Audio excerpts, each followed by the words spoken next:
തിരഞ്ഞെടുപ്പ് ചൂടിനും വോട്ടെണ്ണലിനായുള്ള കാത്തിരിപ്പിനുമിടയിൽ ചിരിയുടെ മരുന്നിട്ട് കാർട്ടൂണിസ്റ്റ് ഷാജി മാത്യു. തിരഞ്ഞെടുപ്പ് കാലത്തെ കൗതുകകരമായ കാഴ്ചകളും രാഷ്ട്രീയ തമാശകളും ഒക്കെ കോർത്തിണക്കി പത്തനംതിട്ട മിനി സിവിൽ സ്റ്റേഷന് മുന്നിൽ ഒരുക്കിയ വോട്ട് ചിരി കാർട്ടൂൺ പ്രദർശനം ജനശ്രദ്ധ നേടുന്നതായിരുന്നു.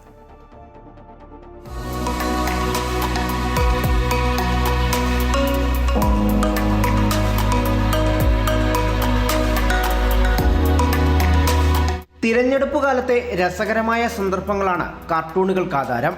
രാഷ്ട്രീയ വൈര്യം കലർത്താതെ എല്ലാവർക്കും ആസ്വദിക്കാൻ കഴിയുന്നവയാണ് ഇവ ഓരോന്നും.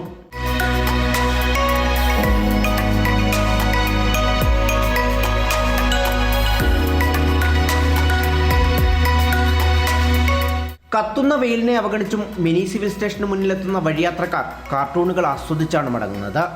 തിരഞ്ഞെടുപ്പ് രാഷ്ട്രീയത്തിലെ ഗൗരവമായ ചർച്ചകൾക്കിടയിൽ വോട്ടുചിരി പത്തനംതിട്ടക്കാർക്ക് വേറിട്ടൊരു അനുഭവമായി.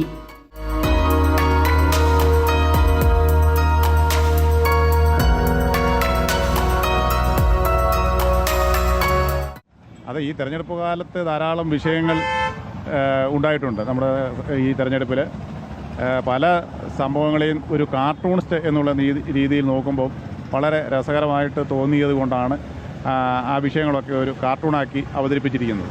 ഇതിനകത്തിൽ നമ്മൾ രാഷ്ട്രീയ നേതാക്കന്മാരെ ഉൾപ്പെടുത്തിയിട്ടില്ല. ഉൾപ്പെടുത്താത്തതിൻ്റെ കാരണം നമ്മൾ ആ മുഖ്യധാര രാഷ്ട്രീയം ഇതിനകത്ത് ചർച്ച ചെയ്യുന്നില്ല. എന്നാൽ ഈ രാഷ്ട്രീയത്തോടനുബന്ധിച്ച് ഒരുപാട് സംഭവവികാസങ്ങൾ ഉണ്ടായിട്ടുണ്ട് താനും. ആ സംഭവവികാസങ്ങളെ ആരെയും വേദനിപ്പിക്കാതെ എന്നാൽ രസകരമായിട്ട് ആളുകൾ ചിന്തിക്കത്തക്ക രീതിയിൽ നമ്മൾ ഇതിനകത്ത് ചർച്ച ചെയ്തിട്ടുണ്ട്. നല്ല പ്രതികരണമായിരുന്നു. ഇത് കൂടുതൽ കാർട്ടൂണുകൾ സോഷ്യൽ മീഡിയയിൽ മുമ്പ് വന്നിട്ടുണ്ട്. ഈ തിരഞ്ഞെടുപ്പ് സമയത്ത് തന്നെ വന്നതാണ്. അതൊക്കെ നല്ല അഭിപ്രായങ്ങൾ നേടിയതിന് ശേഷമാണ് ആ കാർട്ടൂണുകളും അതോടൊപ്പം തന്നെ മറ്റ് കുറച്ച് പുതിയ കാർട്ടൂണുകളോടും ചേർത്താണ് ഇന്നിവിടെ ഈ പ്രദർശനം നടത്തിയിരിക്കുന്നത്. ഇത് ധാരാളം പേര് കണ്ടവരൊക്കെ നല്ല അഭിപ്രായം പറഞ്ഞു. അഭിപ്രായം പറയാൻ പ്രധാനപ്പെട്ട മറ്റൊരു കാര്യം എന്ന് പറഞ്ഞാൽ നമ്മൾ ഈ മുഖ്യധാര രാഷ്ട്രീയം ഇതിനകത്ത് ചർച്ച ചെയ്യാത്തതുകൊണ്ട് തന്നെ എല്ലാവർക്കും ഇത് ഇഷ്ടപ്പെടും എന്നുള്ളതാണ്. തിരഞ്ഞെടുപ്പ് വേളയിൽ വരച്ച തിരഞ്ഞെടുക്കപ്പെട്ട 20 കാർട്ടൂണുകളാണ് പ്രദർശിപ്പിച്ചത്. ഫലം വരുന്ന മെയ് 4 വരെയുള്ള കാത്തിരിപ്പിന്റെ വിരസതയകറ്റാൻ കൂടിയുള്ളതാണ് പ്രദർശനം. അമൃത ന്യൂസ്, പത്തനംതിട്ട.